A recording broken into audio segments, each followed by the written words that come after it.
Hello friends, டே 2 இன் நண்பர் வீடு.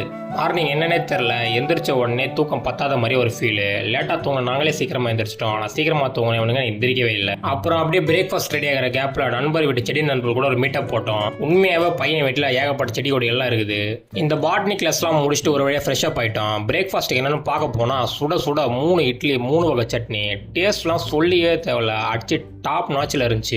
Breakfast அடிச்சு நாக் அவுட் பண்ண உடனே உண்ட மயக்கத்தில் ஒரு தூக்கத்தை போகலான்னு போனோம். ஆனால் அது தெளிய வைக்கிற மாதிரி வாங்கடா ஏரிக்க குளிக்க போகலான்னு சொல்லி அடிச்சு ஏற்றிட்டு போயிட்டானுங்க.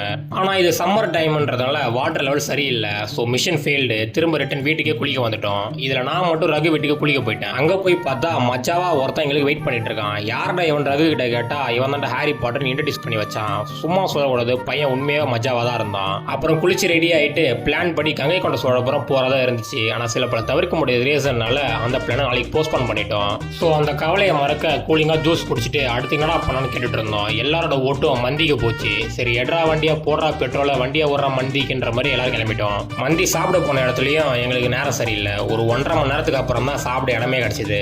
அந்த இடத்துலையும் காசு கொடுத்து வாங்குற ஜூஸையே திருட்டுத்தனமாக குடிச்சு முடிச்சுட்டு ஃபுல்லாக அடிச்சு நாக் அவுட் பண்ணிட்டு கிளம்புறதுக்கு முன்னாடி லாஸ்ட்டாக ஒரு டீயை சாப்பிட்டுட்டு வீட்டுக்கு போய் மஜாவாக அந்த டேவை முடிச்சுக்கிட்டோம். நெக்ஸ்ட் வீடியோவில் பார்க்கலாம். பை.